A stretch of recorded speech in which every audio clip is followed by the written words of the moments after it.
बच्चों के exam result का दिन बच्चों के साथ साथ पेरेंट्स के लिए भी बहुत स्ट्रेसफुल होता है, स्पेशली तब जबकि रिजल्ट बच्चों की या पेरेंट्स की एक्सपेक्टेशंस के अकॉर्डिंग नहीं होता है।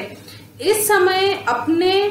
डिसअपॉइंटमेंट को एक्सप्रेस करने के लिए पेरेंट्स कुछ वर्ड्स या सेंटेंसेस यूज करते हैं जिनका मेन एम उस सिचुएशन से जनरेट हुई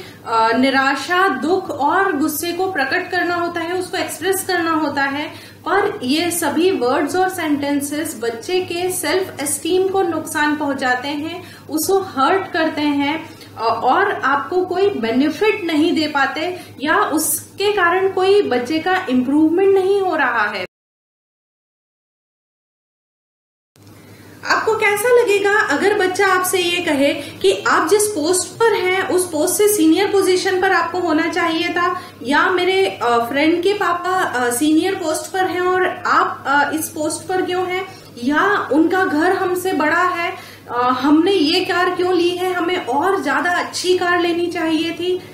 आप उस समय ये कहेंगे कि आजकल बच्चों का दिमाग सिर्फ कंपैरिजन में है, वो ये नहीं देख रहे हैं कि उनके पास क्या चीजें हैं, पर दूसरों से कंपेयर करके उन्हें कंप्लेन करने की आदत हो गई है। या आप उन्हें कहेंगे कि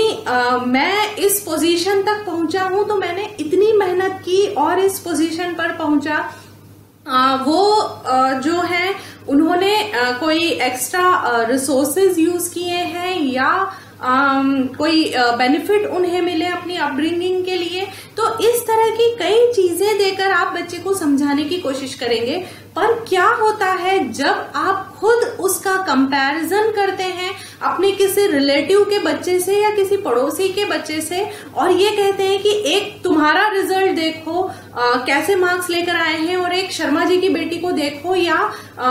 आप उनके बेटे को देखो वो कितना अच्छा परफॉर्म कर रहा है। इस तरह के कंपैरिजन से आपको कोई बेनिफिट नहीं मिल रहा है। बच्चा ये नहीं सीख रहा है कि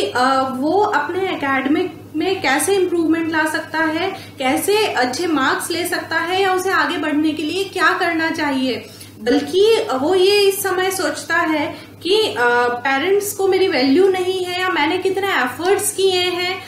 इसके लिए उन्हें पता ही नहीं है या इसको वो अप्रिशिएट ही नहीं कर रहे हैं, पर दूसरों से कंपेयर करके हमेशा मेरे निगेटिव पॉइंट्स गिनाते रहते हैं। वो आपके लिए निगेटिव फीलिंग्स डेवलप कर लेते हैं और अपने लिए भी उनके दिमाग में निगेटिव थॉट्स रहती हैं, क्योंकि अपनी स्किल्स में अपनी जो कैपेबिलिटीज हैं उसको वो आइडेंटिफाई नहीं कर पाते और उसमें इम्प्रूवमेंट के लिए कोई सजेशंस भी उन्हें नहीं मिलते हैं। अपनी एक्सपेक्टेशंस के अकॉर्डिंग रिजल्ट नहीं आने पर बहुत से पेरेंट्स बच्चों को ये भी कहते हैं कि मैंने तुम्हारी पढ़ाई पर इतना पैसा खर्च किया है, इससे अच्छा तो गवर्नमेंट स्कूल के बच्चे हैं जिनके पास फैसिलिटीज नहीं होते हुए भी वो बहुत अच्छा परफॉर्म कर लेते हैं। आप अपने सेंटेंस को ही लॉजिकली सोचकर देखें कि ये कहाँ लिखा है या किसने ये बताया है कि आप बच्चे का अच्छे स्कूल में एडमिशन करवाकर या वहां पर अच्छी फीस देकर आप बच्चे का रिजल्ट अपनी एक्सपेक्टेशंस के अकॉर्डिंग ले सकते हैं। और देखा जाए तो क्लास का हर बच्चा या उस स्कूल का हर एक स्टूडेंट इक्वल फी ही पे कर रहा है, तो इस सिचुएशन में क्लास का हर एक बच्चा तो फर्स्ट नहीं आ सकता। या अगर आपने बच्चे का किसी कॉम्पिटिटिव एग्जाम के लिए कोचिंग में एडमिशन करवाया है जहां पर आपने लाखों रुपया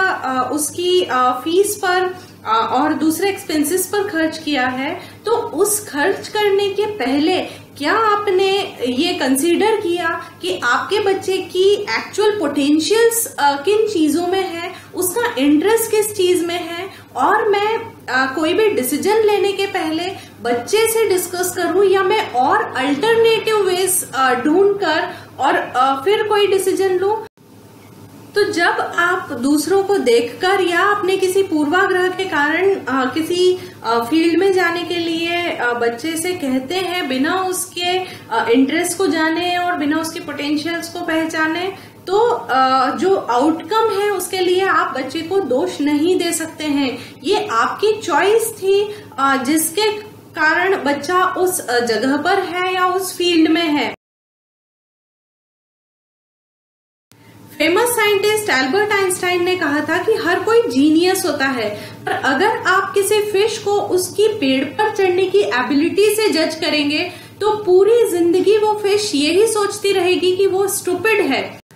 ठीक इसी तरह जब बच्चे का रिजल्ट हमारी एक्सपेक्टेशंस के अकॉर्डिंग नहीं होता है तो हम उसे ये कहते हैं कि तुम तो किसी काम को करने के लायक ही नहीं हो या जिंदगी में तुम कुछ नहीं कर सकते। ये सेंटेंस उसे इंफीरियरिटी और गिल्ट देने के अलावा कुछ और नहीं दे सकता है।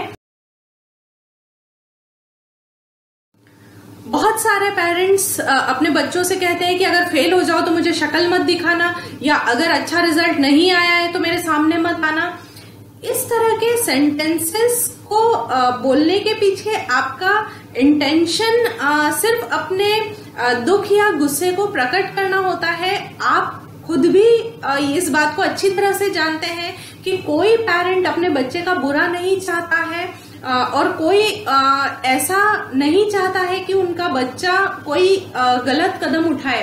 पर फिर भी जब हम इन सेंटेंसेस को बोलते हैं तो बोलते समय हम ये भूल जाते हैं कि बच्चा इस चीज को किस तरह से लेगा, ये चीजें उसके दिमाग में कितनी गहरी बैठ जाएंगी, या वो इन सिचुएशंस में किस तरह से रिएक्ट करेगा। और जब बच्चे का रिजल्ट आपकी एक्सपेक्टेशन के अकॉर्डिंग नहीं होता है तो ये सभी सेंटेंसेस बच्चे के दिमाग में घूमते रहते हैं और आपको नहीं पता है या आप अंदाजा भी नहीं लगा सकते हैं कि ये सभी जस्ट कहे गए सेंटेंसेस आपके सामने किसी एक्सट्रीम निगेटिव आउटकम के रूप में कब आकर खड़े हो जाएं। हम ये मानते हैं कि बहुत सारे बच्चे कैपेबिलिटीज होते हुए भी सिर्फ अपनी लापरवाही के कारण एग्जाम में अच्छा स्कोर नहीं कर पाते, पर फिर भी ऐसे सेंटेंसेस जो उसको डीमोटिवेट करें उनकी बजाय हमें इम्प्रूवमेंट के लिए कुछ स्टेप्स लेने होते हैं। आपने ध्यान दिया होगा कि जब आपने बच्चे को पहली बार साइकिल चलाना सिखाया था तब आपने उसे कितना कहा कि वो हैंडल को बैलेंस करके चले, पैडल कंटिन्यूअस चलाता रहे और एक बैलेंस बनाए रखे। पर कुछ देर चलने के बाद में बच्चा गिर गया, तब आपने उसे ये नहीं कहा था कि तुम गिर गए हो इसलिए अब जिंदगी में तुम कभी साइकिल नहीं चला सकते या तुम इस काम को करने के लायक ही नहीं हो, बल्कि आप ने वहां जाकर उसे फिर से खड़ा किया और मोटिवेट किया कि वो फिर से आगे बढ़े। वो न जाने कितनी बार गिरा और हमेशा आपने उसे आगे बढ़ने के लिए सपोर्ट किया है। आज भी या हर उस समय में जिस समय आपका बच्चा एक्सपेक्टेशंस के अकॉर्डिंग वर्क नहीं कर पाता है या फेल होता है, उसे सबसे ज्यादा आपकी जरूरत है, आपके सपोर्ट की जरूरत है, ताकि आप उसके साथ खड़े रहें, उसे मोटिवेट करें आगे बढ़ने के लिए और उसे आगे बढ़कर सफल होते हुए देखें।